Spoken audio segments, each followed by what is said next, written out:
Just trying to find a camera angle as I go here. But that is something I should have solved before I got started. That's a criticism, Nick, that you should take into account. Oh, wait, that's an intro. Hi, I'm Nick. This is 10 Minutes with Nick, and today I'm going to talk about 10 minutes on criticism. Now, the criticism I am going to discuss today is going to be very actor heavy. However, you should be able to take the generalities of this and think about them critically in your own life. Now, what am I trying to get at with this point about criticism? Well, as an actor especially, but in any field, you need to be able to take criticism, and criticism is simply that little bit of somebody smarter or somebody better trained than you saying, hey, try to do it this way. Now, there are good and bad ways to receive criticism, right? Like, some people, everybody's had that dick of a coach who's just like, is not explaining anything well, and he's not critiquing well. He's just kind of being a jerk. And I'm saying he because, quite honestly, I haven't had a lot of female coaches, although I did have one that I recall. And she was both a math teacher and my 7th and 8th grade lacrosse coach. And she was phenomenal. Loved having her on the coaching staff. It was great experience having her there. She was a wonderful teacher and a wonderful critiquer of students. Really good experience with that. Not at all connected to what I was talking about, except for the fact that you can have good coaches and bad coaches. She was an excellent coach. I was explaining why I was talking about men coaches, and I'm going to talk about male coaches. A good example of a good coach was the coach I had my junior year of college for rugby. Now, he was able to help with specifics of technique. And rugby is a very technical sport for those of you who don't know. There's the ruck, which has to be performed in a certain way. There is the scrum, which has to be performed in a certain way. You have to be very aware of where you are standing relative to where the ball is. There's some things you got to keep in mind. He was able to track it all and do a good job of telling us, hey, you got to be careful of going off sides here.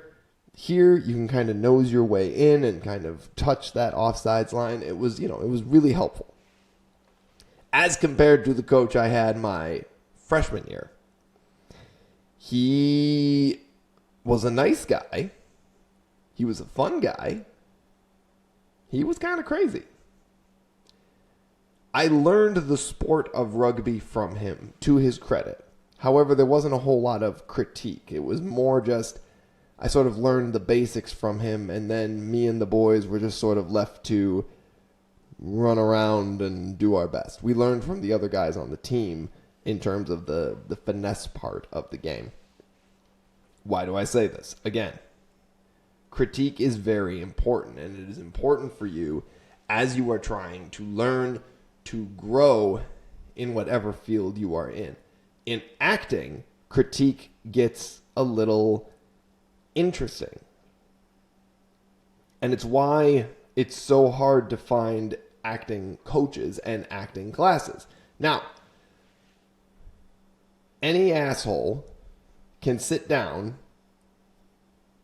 hold a clipboard, and say, I'm going to be an acting teacher. Why? Well, because there's no official certification required to be an acting teacher. I don't even think you're required to know like CPR or anything like that. Okay, so we've established there's no requirements for acting teachers. Now, there may be some things you have to do, some basics that you have to understand, and some basics that you have to like be able to show. Like most people want to know that an acting teacher has at some point done something related to acting, perhaps done acting on their own, or directed plays, or directed movies, or directed whatever, was a casting director. Casting directors are really big in terms of the acting coaching world, but any dummy can sit down and say, I'm going to be an acting teacher. And that's where critiques in the acting world start to get a little dicey, because if you're not in a good class, you can get critiques from somebody who doesn't even know what they're critiquing. And they might not know how to tell you what's going on with your acting and help you frame and shape that, right? Now, why is this important globally? Well, because criticism is incredibly helpful. You need to take in criticism in order to learn how to get better. The problem is, the more, I don't want to say artistic, I'm going to say creative. The more creative the thing you're doing is, the more creatively focused the thing you're doing is, the more important it becomes to have somebody who you trust critiquing it. Because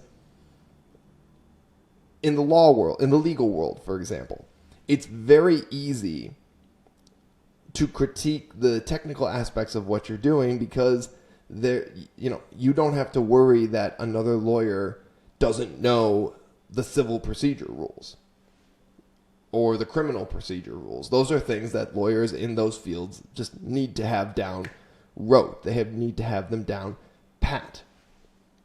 In the acting world, somebody can insist they're a Meisner coach or teacher all day long as the sun shines. And they may have at one point sniffed a book about Meisner, but they may not understand Meisner. They may emphasize the wrong parts of Meisner technique.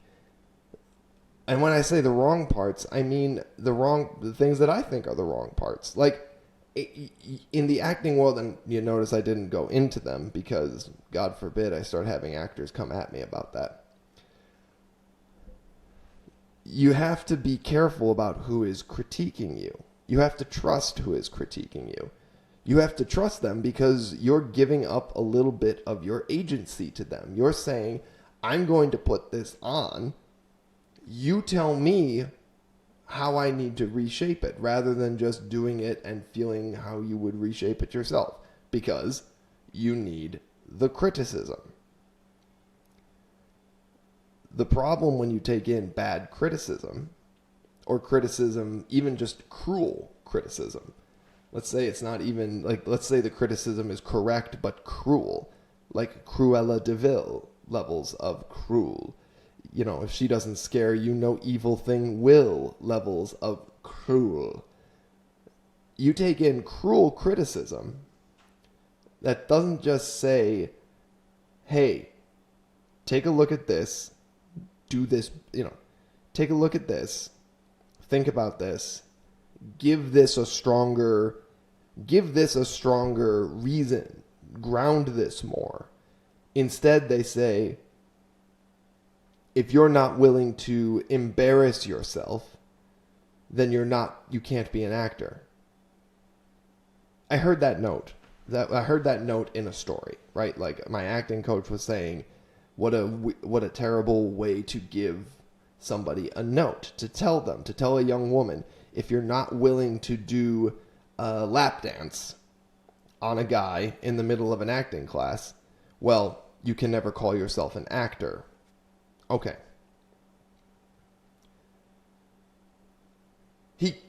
He could have looked at the script and said, okay, in this part of the story, this character is a stripper, and she has to give this lap dance, and it's meant to be part of her journey of humiliation before she rises later in the story.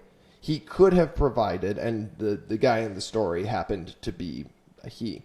He could have provided justification for why the lap dance had to be the way it was, and then he could have followed it up by saying, in this particular case, it is necessary. So let's work together and make sure you are as comfortable as possible. But instead he gave the bad criticism of, if you're not willing to embarrass yourself or humiliate yourself, then you cannot call yourself an actor. Ladies and gentlemen, And yes, I'm being aspirational by saying gentlemen are listening to this because I know there are only 2 women listening to this. Thank you, guys. And I use guys in the Western New York way of being completely non-gender oriented. It's important to know who is giving you the criticism, and it's important, if you're taking criticism from them, that you trust them, or at least trust them that they can give strong criticism. If you start to get cruel criticism from somebody, be aware, and maybe don't take criticism from them. Anyways, that was 10 minutes on criticism. This was 10 minutes with Nick. Thanks for listening.